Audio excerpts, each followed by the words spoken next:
Hello and welcome back to another Total Warhammer replay. We're playing good old dwarfs again. Stretch it. Okay, we're playing good old dwarfs again. We're playing against Lizardmen. I find that when you're playing Lizardmen against dwarfs, I mean, like, it's pretty predictable to know what dwarfs will take against you. I mean, of course, they might take the odd slayers. They're going to take a lot of thunderers. But I usually take Master Monday and go very wide against dwarf. A lot of armor piercing with Croxagors and stuff like that. So usually I find dealing with dwarfs very easy when I'm playing Lizardmen. But dwarves versus Lizardmen, you've got to change up your sort of tactics now. So as for me, good old Lord over here, this is the part where I love to try and pronounce all these dowie names. So yeah, I know Ungrim and Iron Fist. Okay, hopefully I haven't said that fucking wrong. But he's got a good bonus versus large. He's going to take out a lot of the horrible, scary dinosaurs that, dinosaurs, T-Rexy sort of things that come near you. So yeah, but he's also got, he's unbreakable, which is good for leadership, of course. He's got Death Blow. He's also got, Red Ruin.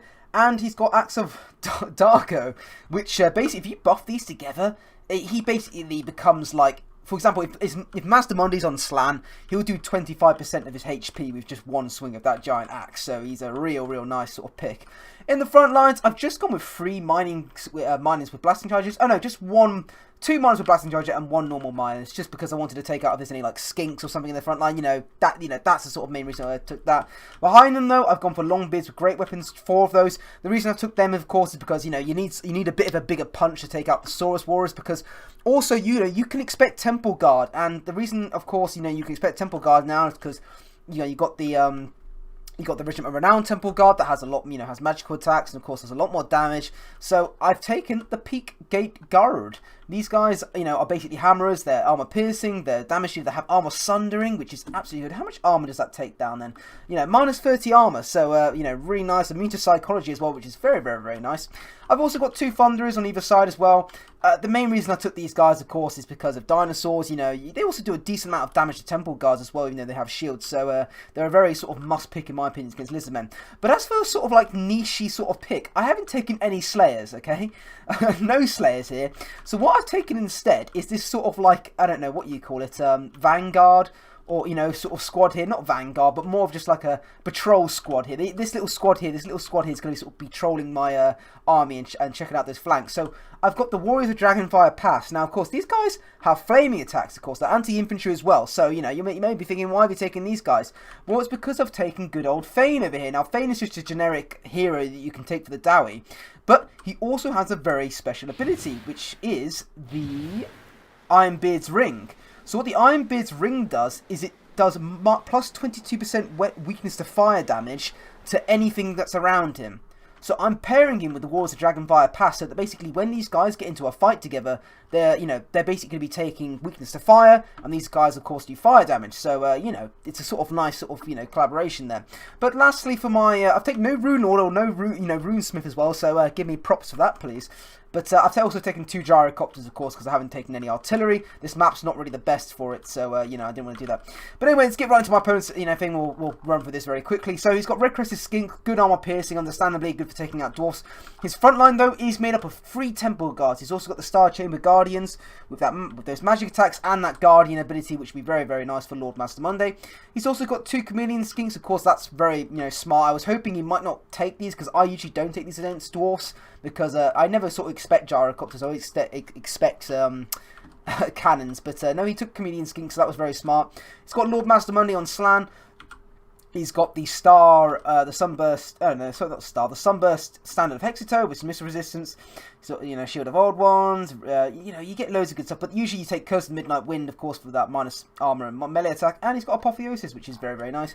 He's also got a Vivification Crystal. I know how to say this one, actually, which is the funny thing. A lot of people struggle with this, but no, Vivification Crystal. I know how to say it very well, which, of course, is good for healing, so, it's going to basically get them up, get the healing up, and then he's got 2 Goblin Riders. But other than that, let's get right in. So, I saw that he had the Chameleon Skinks, so I thought, okay, let's back the fuck out of there, because, Chameleon Skinks, their poison will actually do a lot of damage to gyrocopters and slowing them down.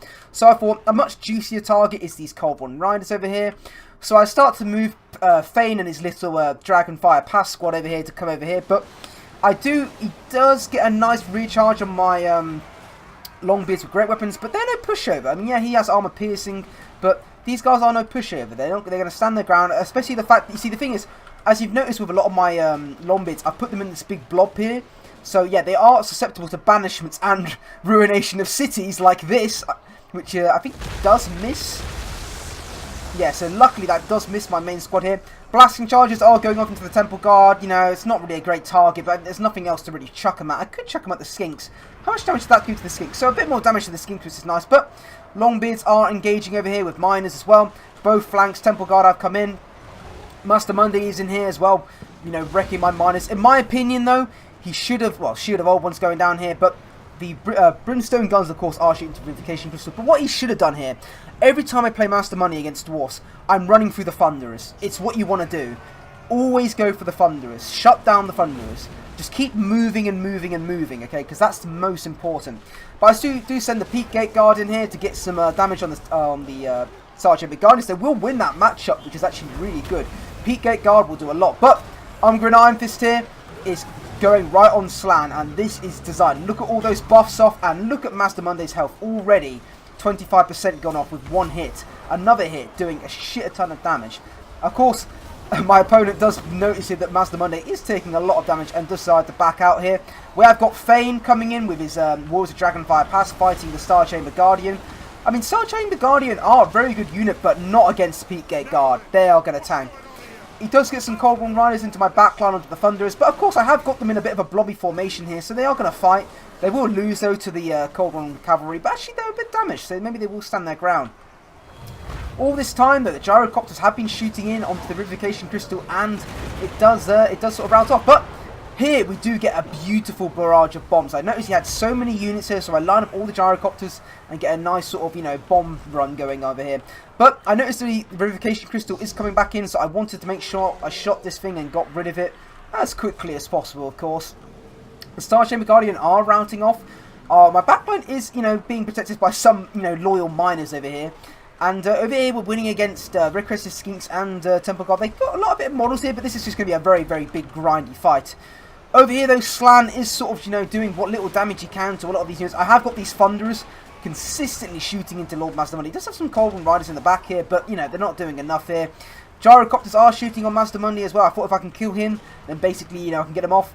Umbran Iron Fist here, though, does notice that, you know, the Vivification Crystal is on his own, and basically, you know, Umbran Iron Fist is going to kill it any day. I mean, you know, doing, you know, how much damage? Like, one hit does like 600 health, which is just beautiful.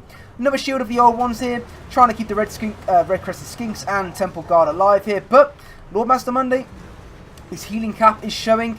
He's taking fire from the Brimstone Guns, from the Thunderers. Does use another Ruination of Cities here, but does luckily miss.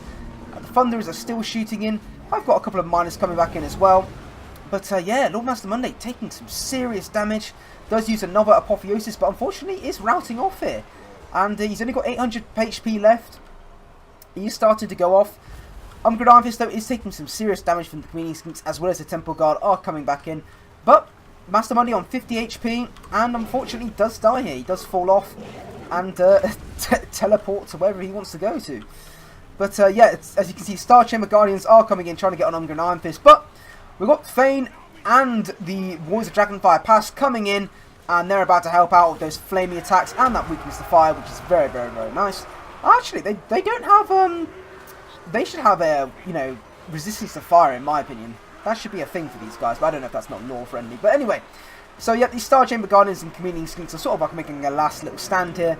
Umbran Iron Fist here is fine. My Peak Gate Guard as well on 81 kills, and against what, you know, my opponent had with all this Temple Guard, that's really, really good. Of course, they're coming in here now with Umbran Iron Fist. Finish off these Temple Guards, and we do clash it off.